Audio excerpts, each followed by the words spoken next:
Hi friends, പുതിയൊരു വീഡിയോയിലേക്ക് എല്ലാവർക്കും സ്വാഗതം.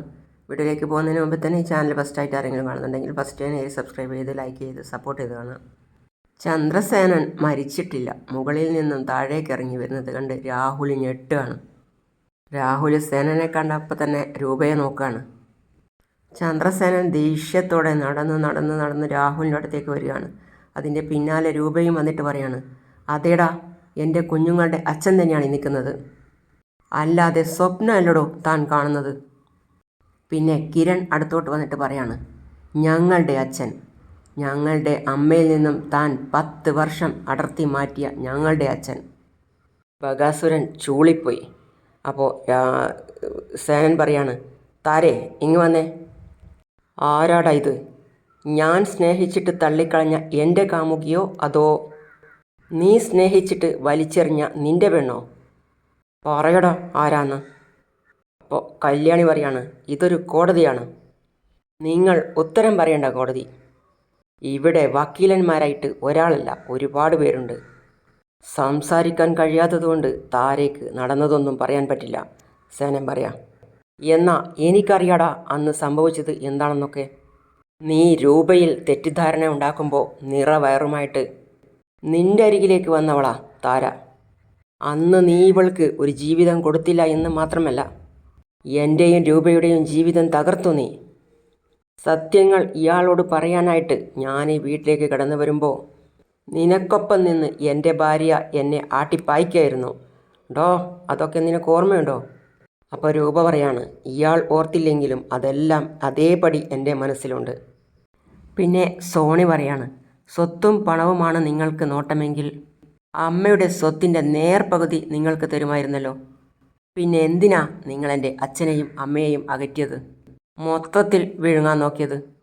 അപ്പോൾ അവിടെയുണ്ടായിരുന്ന സെർവൻറ്റ് അവൾ പറയാണ്, അങ്ങനെ മൊത്തത്തിൽ വിഴുങ്ങണം എന്ന് ചിന്തിക്കുന്നത് കൊണ്ടല്ലേ ഇയാളെ ഭഗൻ എന്ന് വിളിക്കുന്നത്. ചന്ദ്രസേനൻ സാർ പോയപ്പോൾ എന്നെ മേൽനോട്ടം ഏൽപ്പിച്ച് കമ്പനി വളർത്തിയത് നാളെ അതൊക്കെ നിങ്ങളുടെ മോൾക്ക് വന്നു ചേരും എന്നുള്ള ദുഷ്ടചിന്തയോടെയാണ് അല്ലേ? അപ്പം കിരണം പറയാണ്, അതുറപ്പല്ലേ? അല്ലെങ്കിൽ ഇയാൾ നമ്മുടെ അമ്മയെയും മക്കളെയും കൊന്നിട്ട് എല്ലാം കൈയടക്കിയനെ. പിന്നെ രൂപ, ഈ കേട്ടതൊക്കെയാണ് സത്യം. 7 വർഷമാണ് എനിക്കെൻ്റെ ചന്ദ്രേട്ടനുമായിട്ട് ഒന്നിച്ച് ജീവിക്കാൻ കഴിഞ്ഞത്. അതിനുശേഷം പാത്തും പതുങ്ങിയുമാണ് ഞങ്ങൾ തമ്മിൽ കണ്ടത്, അതും തന്നെ ഭയന്നിട്ട്. എന്നാലിനി എല്ലാവരും പറയുന്നത് പോലെ തന്നെ ഭയന്നിട്ട് ഒരു അസുര ജന്മമായിട്ടിനി ജീവിക്കേണ്ട ഒരു കാര്യവുമില്ല. ഞങ്ങളിനി ഇവിടെ തന്നെ ജീവിക്കും, മരണം വരെ. എല്ലാം കേട്ട് രാഹുൽ എന്ത് ചെയ്യണം എന്ത് പറയണം എന്നറിയാതെ നിൽക്കുകയാണ്. ഒടുവിൽ പോകാൻ വേണ്ടി തിരിഞ്ഞപ്പോൾ സേനൻ പറയാണ്, നിൽക്കടാ അവിടെ. മോനെ, ആ വീഡിയോ ഇവനൊന്ന് കാണിച്ചു കൊടുത്തേ. രൂപയും സേനനും താലിയിട്ടുന്ന വീഡിയോ ആയിരുന്നത്. ആ വീഡിയോ മൊത്തമായിട്ട് സേനൻ രാഹുലിന് കാണിച്ചു കൊടുക്കുകയാണ്. ഇതെപ്പം നടന്നു എന്നായിരിക്കും നീ ഇപ്പം ചിന്തിക്കുന്നുണ്ടായിരിക്കുക അല്ലേ? അതേടാ, ദേ എൻ്റെ മക്കളും മരുമക്കളും എല്ലാം ചേർന്ന് വീണ്ടും ഞങ്ങളുടെ വിവാഹം നടത്തി തന്നു. ഇപ്പോൾ ഇവളുടെ കഴുത്തിൽ കിടക്കുന്ന ഈ താലി അത് നല്ല ഉറപ്പുള്ള താലിയാടാ എന്ന് താരയുടെ അടുത്ത് പോയിട്ട് താലി പിടിച്ചിട്ട് പറയാണ്. ഒരു ശക്തിക്കും ഇനി അത് പൊട്ടിച്ചു കളയാൻ പറ്റില്ല. എന്നിട്ട് രൂപയുടെ കഴുത്തിലെ താലിയെടുത്ത് പൊക്കി കാണിച്ചു കൊടുക്കുകയാണ്. പിന്നെ രൂപ വന്ന് രാഹുലിനെ ആട്ടി ഇറക്കുകയാണ്. ഇറങ്ങിപ്പോടാ എന്ന് പറഞ്ഞ് പിടിച്ച് തള്ളുകയാണ്. രാഹുൽ തള്ളിയിട്ടടുത്തുനിന്ന് വീണ്ടും നോക്കുകയാണ് രൂപയെ തന്നെ. രാഹുലിന് രൂപ തള്ളിയിട്ട സമയത്ത് ഓർമ്മ വന്നത് പണ്ട് സേനനെ തള്ളി പുറത്തിട്ട കാര്യമാണ്. ആ സമയത്ത് സേനൻ പറയാണ്, രൂപ, നീ കണ്ടതും കേട്ടതും ഒന്നുമല്ല ശരി. എന്താടാ ശരി? കഴുത്തിന് കുത്തിപ്പിടിച്ചിട്ട് രാഹുൽ പറയാണ് സേനനോട്, നിന്നെ കഴുത്തിന് പിടിച്ചിട്ട് പുഴയിൽ തള്ളുക വേണ്ടത്. സേനനെ വീണ്ടും വീണ്ടും അടിച്ചിറക്കുകയാണ് രാഹുൽ. ഇതുപോലൊരവസരത്തിലാണ് നിൻ്റെ ഒപ്പം നിന്ന് ഞാൻ എൻ്റെ ചന്ദ്രേട്ടനെ തള്ളി പറഞ്ഞത്, ആട്ടി ഓടിച്ചത്. ഓർമ്മയുണ്ടോ തനിക്ക്? ഓർമ്മയില്ലെങ്കിൽ ഓർമ്മപ്പെടുത്താം, രൂപ സങ്കടത്തോടെ പറയാണ്. ഓടോ താൻ. പിന്നെ സേനനും കുട്ടികളും താരയും ഒക്കെ പുറത്തേക്ക് ഇറങ്ങി വരികയാണ്. ശേഷം താര രാഹുലിൻ്റെ അടുത്തേക്ക് വരികയാണ് ദേഷ്യത്തോടെ. ഒന്നും പറയാൻ പറ്റില്ലല്ലോ, നന്നായിട്ട് ചെകിട്ടത്ത് നോക്കി ഒന്ന് പൊട്ടിച്ചു കൊടുത്തു. പിന്നെ സേനൻ പറയാണ്, ഡാ ഒന്ന് പോകാൻ നോക്ക്, അന്ന് നടന്നതെല്ലാം മനസ്സിൽ വെച്ച് പോകാൻ നോക്ക്. പിന്നെ കിരൺ, തൻ്റെ പ്രവൃത്തികൾക്ക് കാരണമാണോ തൻ്റെ മകൾക്ക് മനോഹറിനെ പോലത്തെ ഒരുത്തനെ കൊണ്ടു കൊടുത്തത്? ഇനി അവളുടെ ദുരന്ത താൻ കാണാൻ പോകുന്നത്, കല്യാണി പറയാം. എടാ, എന്തിനാടാ വീണ്ടും നീ നോക്കി നിൽക്കുന്നേ? ഇപ്പോൾ ഞങ്ങൾ മാത്രമേ നിന്നെ തല്ലിയിട്ടുള്ളൂ. ഇനി എൻ്റെ മക്കളുടെ കയ്യിൽ നിന്നും തനിക്ക് തല്ല് കിട്ടണോ? പിന്നെ കിരൺ പറയാണ്, എന്താടോ നോക്കി നിൽക്കുന്നേ, ഇറങ്ങിപ്പോടോ. എടോ നിൽക്കടോ. പിന്നെ കിരൺ രാഹുലിൻ്റെ വണ്ടി തുറന്ന് അതിൽ നിന്നും റീത്തെടുത്തു. എന്നിട്ട് പറയാണ് രാഹുലിനോട്, അച്ഛൻ്റെ ബോഡിയിൽ വെക്കുവാൻ കൊണ്ടുവന്ന റീത്താണിത്. ഇതൊന്നും ഞങ്ങൾ അറിയില്ലാന്ന് താൻ കരുതിയോ? ഇതെനി അച്ഛൻ്റെ ബോഡിയിലല്ല, ജീവിച്ചിരിക്കുന്ന തൻ്റെ ബോഡിയിൽ തന്നെ ഇരിക്കട്ടെ എന്ന് പറഞ്ഞ് അയാളുടെ നെഞ്ചത്ത് വെച്ച് കൊടുക്കുകയാണ്. രാഹുലിനെ എല്ലാവരെയും മാറി മാറി നോക്കിയതിന് ശേഷം ഒന്നും ഉരിയാടാതെ വണ്ടിയിൽ കയറി പോവുകയാണ്. പിന്നെ കാണിക്കുന്നത് പ്രകാശനെയാണ്. പ്രകാശൻ മൊട്ടയടിച്ച് മീശയൊക്കെ വിരിച്ച് കണ്ണാടിക്കരികിൽ നിന്ന് നോക്കുകയാണ്. അത് കഴിഞ്ഞ് അവിടെ വന്നിരുന്നപ്പോഴാണ് വിക്രം വന്നത്. വിക്രം വന്നിട്ട് ചോദിക്കുകയാണ്, അച്ഛനിതെന്ത് പറ്റി, മൊട്ടയടിച്ചോ?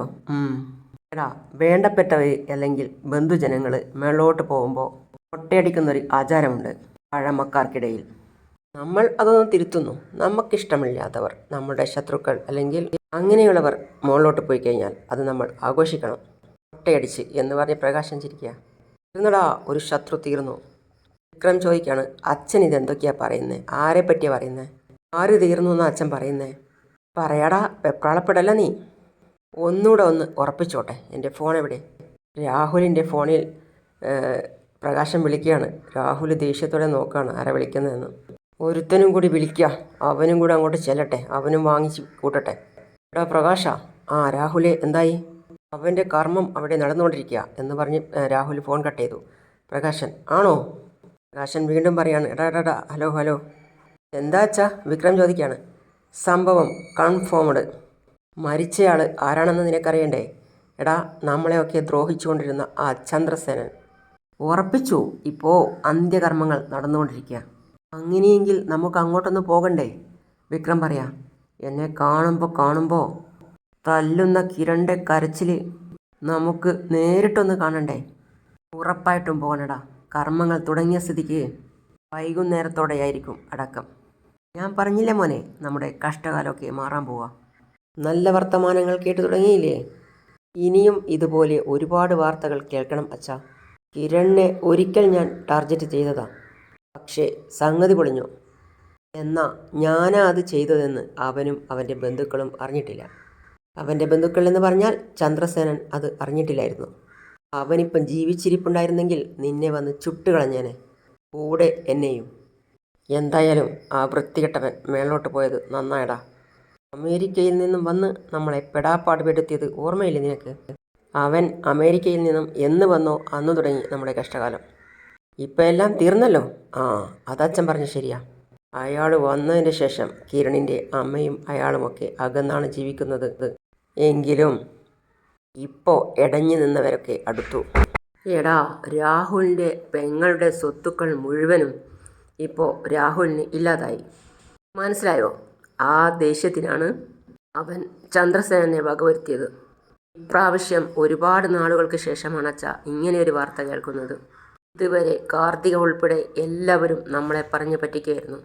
അതിനൊക്കെ ഇത്തിരി വൈകിട്ടാണെങ്കിലും ഒരു തിരിച്ചടി കിട്ടിയല്ലോ. കിരൺ മാത്രമല്ല, ആ സോണിയും ആൽബിയും ഒക്കെ അവിടെ ഇരുന്ന് വാവിട്ട് കരയുന്നത് നമ്മൾക്കിന്ന് പോയി കാണാം. ഇനി സാറും കല്യാണിയും രൂപമാമും ഒക്കെ ഒന്ന് സൂക്ഷിക്കണം. മുറിവേറ്റാണ് അയാൾ പോയിരിക്കുന്നത്. കേട്ട് സേനൻ പറയാണ്, അവന് ഇപ്പോഴൊന്നല്ലല്ലോ മുറിവേറ്റത്. അവൻ്റെ മകളെ കിരൺ കൈവിട്ടപ്പോൾ തന്നെ അവൻ്റെ ജീവിതം താറുമാറായതാ.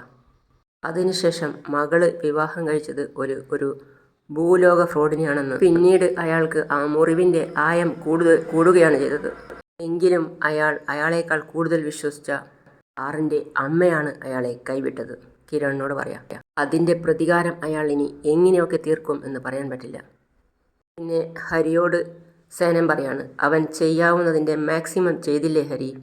എന്നെയും എൻ്റെ ഭാര്യയെയും 10-25 വർഷമാണ് അവൻ രണ്ടിടത്ത് ജീവിക്കാൻ വേണ്ടി ഇങ്ങനെയൊക്കെ ചെയ്തത്. ഇനി അതിനപ്പുറം അവന് എന്താണ് ചെയ്യാനുള്ളത് ഹരി? അതിന് ഇന്നവന് കൊടുക്കാനുള്ള മറുപടിയാണ് ഞാൻ കൊടുത്തത്. ഒരു പ്രതികാരമായി ഉള്ളിൽ കിടന്നിട്ട് നാളെ അവൻ എൻ്റെ ഭാര്യയെയും മക്കളെയും മരുമക്കളെയും എന്തെങ്കിലും ചെയ്യാൻ ശ്രമിച്ചാൽ അവനെ ഞാൻ ജീവനോടെ കത്തിച്ചു കളയും. ഇനി അതിനൊരു ദയാദാക്ഷിണ്യമില്ല. ഹരിയോട് സേനൻ പറയാം. അപ്പോഴാണ് അവിടുത്തെ സെർവൻറ്റ് വന്നിട്ട് പറയുന്നത്, കാണിക്കരുത് സാറേ, കാണിക്കരുത് എന്ന് പറഞ്ഞ് എല്ലാവർക്കും ജ്യൂസുമായിട്ട് വരികയാണ്. ഇവനെയൊക്കെ ജീവനോടെ ചിതയിൽ വെക്കുക വേണ്ടത്. യാമിനി സന്തോഷത്തോടെ ചിരിച്ചുകൊണ്ട് ജ്യൂസുമായിട്ട് വന്നിട്ട് പറയാണ്, ആ ജ്യൂസ് കുടിക്കല്ലാരും. ഏതായാലും സാറിൻ്റെയും മേഡത്തിൻ്റെയും 2ാം കല്യാണത്തിൻ്റെ വാർഷികം ഇങ്ങനെ ആഘോഷിക്കാൻ കഴിഞ്ഞതിൽ നല്ല സന്തോഷമുണ്ട്. അതുകൊണ്ടെന്താ, ആൽബിയോടൊപ്പം സോണിമോളും കല്യാണിമോളും ഒക്കെ നല്ല വലിപ്പമുള്ള കേക്ക് വാങ്ങിക്കാനല്ലേ പോയിരിക്കുന്നത്. അതിനിടയ്ക്ക് നമുക്ക് ഈ വീടൊക്കെ ഒന്ന് അലങ്കരിക്കണ്ടേ? സേനൻ പറയാ, അത് വേണോ യാമിനി? അത് വേണം, കിരൺ പറയാ. കൂടുതലൊന്നില്ലെങ്കിലും ചെറിയ രീതിയിലെങ്കിലും ഈ വീടൊന്ന് അലങ്കരിക്കണം. അയ്യോ, അത് മാത്രമല്ല സാറേ, സാറും മേഡവും കേക്ക് മുറിക്കുന്ന ആ വീഡിയോ ആ ബഗാസുരന് അയച്ചു കൊടുക്കണം. അവൻ കാണട്ടെ. ഏതായാലും അന്നത്തെ കല്യാണത്തിൻ്റെ വീഡിയോ അയാൾ കണ്ടല്ലോ, ഹരി പറയാ. അതാ പറഞ്ഞത്, അതിൻ്റെ കൂടെ യാമിനി ചേച്ചി പറഞ്ഞതുപോലെ ബാക്കിയും കൂടി അയാൾ കാണട്ടെ. പിന്നെ കാണിക്കുന്നത് പ്രകാശനെയാണ്. പ്രകാശൻ അവിടെ തലയും തടവി ഇരിപ്പുണ്ട്. അപ്പോൾ അവിടേക്ക് വീണ്ടും വിക്രം വന്നിട്ട് ചോദിക്കുകയാണ്, അടക്ക് എപ്പോഴാണെന്ന് അറിഞ്ഞോ അച്ഛാ? ഒന്ന് വിളിച്ചു ചോദിക്കേ. എടാ, അടുത്ത് ആൾക്കാരുണ്ടെങ്കിലോ? അവൻ എടുക്കത്തില്ല. ഇപ്പോഴേ അവൻ സങ്കടം അഭിനയിച്ച് തകർക്കുക. എന്തായാലും ഒന്നുകൂടെ വിളിച്ചു നോക്കാം അല്ലേ? രാഹുൽ ഓട്ടത്തിൽ തന്നെയാണുള്ളത്. ദേഷ്യത്തോടെ ഫോൺ എടുക്കുകയാണ്. എന്താടാ? എടാ രാഹുലേ, എന്തായി? അടക്കം എത്ര മണിക്കാ? രാഹുൽ പല്ലൊക്കെ കടിച്ചിട്ട് പറയാണ്, അത് കുറച്ച് വൈകും. എന്താ ഇപ്പോഴൊന്നുമില്ലേ? എടാ, കുറച്ചുകൂടെ വൈകുമെന്ന്. അങ്ങനെയെങ്കിൽ കുറച്ചുകൂടെ കഴിഞ്ഞിട്ട് പോയാൽ പോരെ? അതായിരിക്കും നല്ലത്. നിൻ്റെ പഴയ ഭാര്യയല്ലേ അയാളുടെ മോള് സോണി, അവളും അവളുടെ ഭർത്താവും ഒക്കെ എത്താൻ വേണ്ടി കുറച്ച് താമസം ഉണ്ടാവും. അവരൊക്കെ വരട്ടെ, വന്നിട്ട് പോകാം. അത് ശരിയാ. അങ്ങനെയെങ്കിൽ ചിലപ്പോൾ അടക്കം നാളത്തേക്ക് മാറ്റി വെക്കുമെന്ന് അറിയാൻ പറ്റില്ല. അടക്കം നാളത്തേക്കൊന്നും ആക്കാൻ വഴിയില്ലടാ. ഇന്ന് വൈകുന്നേരത്തോടെ നമുക്ക് അവിടെ എത്തണം, പ്രകാശൻ വിക്രത്തിനോട് പറയാണ്. സമയദോഷം വന്നു കഴിഞ്ഞാൽ പിന്നെ അതിൻ്റെ ഒരു ഘോഷയാത്രയായിരിക്കും. നമ്മുടെ കാര്യം തന്നെ ഒന്ന് ആലോചിച്ച് നോക്കിക്കേ. നമ്മൾ ഇതുവരെ നിവർന്നു നിന്നിട്ടില്ല. ഇപ്പം അച്ഛൻ പറഞ്ഞതുപോലെ എന്തിനും ഏതിനും നമ്മളെ സപ്പോർട്ട് ചെയ്തിരുന്ന അമ്മൂമ്മ വരെ പോയി. എടാ, അതച്ഛൻ്റെ മനസ്സിൽ നിന്ന് ചങ്കിന്ന് ഇതുവരെ പോയിട്ടില്ല, അറിയോ നിനക്ക്? എടാ, നമ്മളെ കാണാതെ നമ്മളില്ലാതെ ഒരു ദിവസം പോലും കഴിയാൻ പറ്റാത്തയാളായിരുന്നു എൻ്റെ അമ്മ, അതായത് നിൻ്റെ അമ്മൂമ്മ. അതാണ് എൻ്റെ മനസ്സിന് ഏറ്റവും വലിയ വിഷമായത്. ഒറ്റ ദിവസം കൊണ്ട് അവരെങ്ങനെയാടാ മാറിയത്? പറഞ്ഞിട്ട് കാര്യമില്ലല്ലോ. അമ്മൂമ്മയ്ക്ക് തല ചായ്ക്കാൻ ഒരിടവും 3 നേരവും ഭക്ഷണവും വേണം. അതൊന്നും കൊടുക്കാൻ നമ്മളെ കൊണ്ടായില്ല. ഹോസ്പിറ്റലിലെ ബില്ലടക്കാൻ വേണ്ടി അമ്മൂമ്മ റോഡ് നീളെ തെണ്ടുമായിരുന്നു. ആ സമയത്ത് നീ എവിടെയായിരുന്നു? എടാ, ആ സമയത്ത് നീ ഒരു സഹായം ചെയ്തിരുന്നെങ്കിൽ അമ്മൂമ്മയ്ക്ക് പോകേണ്ടി വരില്ലായിരുന്നു. അമ്മ നമ്മളെ വിട്ട് പോകത്തില്ലായിരുന്നു. ഞാൻ എങ്ങനെ സഹായിക്കാനാ? എനിക്ക് മറ്റുള്ളവരുടെ മുമ്പിൽ പോയി നിന്ന് തെണ്ടാൻ പറ്റുമോ? ഏതായാലും താമസിക്കാൻ ഇങ്ങനെ ഒരു ഇടം കിട്ടിയത് തന്നെ ഭാഗ്യം. മക്കളെ, ഈ രീതിയിൽ നമ്മൾ മുന്നോട്ട് പോയിട്ട് ഒരു കാര്യമില്ല, പ്രകാശൻ വിക്രത്തിനോട് പറയാം. നിനക്കറിയാലോ, ഇപ്പോൾ പഴയതുപോലെ ജോലിയെടുക്കാനൊന്നും പറ്റില്ല. അതിനുള്ള ആരോഗ്യമില്ല. അങ്ങനെ ആരോഗ്യം ഉണ്ടായിരുന്നെങ്കിൽ വല്ല ഹോട്ടലിലോ പോയി നിന്ന് സപ്ലയറോ മറ്റോ ആയി നിന്ന് ചിലവ് ചെയ്യാമായിരുന്നു. അങ്ങനെ ഒരു തട്ടുകടയിൽ നിന്നപ്പോഴല്ലേ ഒരുത്തനും കൂടെ അവിടെ എത്തിയത്. അച്ഛനെ കൊണ്ട് അവർക്ക് ഭക്ഷണം വിളമ്പിച്ചത്. അതുകൊണ്ട് ഹോട്ടലിൽ നിൽക്കുവാണെങ്കിൽ ഈ നാട്ടിലേ നിൽക്കരുത്, മറ്റെവിടെയെങ്കിലും പോകണം. കളിയാക്കട്ടടാ, കളിയാക്കുന്നതിന് ദൈവം കൊടുക്കുന്ന ശിക്ഷയാ. ഇപ്പോൾ അവൻ്റെ തന്ത മേളോട്ട് പോയില്ലേ? അത് കേട്ടപ്പോൾ വിക്രത്തിന് ചിരി വന്നു. അപ്പോൾ അത് കണ്ട് പ്രകാശനം ചിരിച്ചുകൊണ്ട് പറയാണ്, മക്കളെ, ഇനി കളിയാക്കിയാൽ അവൻ്റെ മുഖത്ത് നോക്കി ഞാൻ ചോദിക്കും, എടാ തന്തയില്ലാത്തവനെ സുഖമല്ലേ എന്ന്. അത് പറഞ്ഞ് അച്ഛനും മകനും നല്ല ചിരിയാണ്. അങ്ങനെയാണ് ഇന്നത്തെ ഭാഗം അവസാനിക്കുന്നത്. അപ്പോൾ അടുത്ത പുതിയ വിശേഷമായിട്ട് വീണ്ടും കാണാം. അതുവരേക്കും see you all.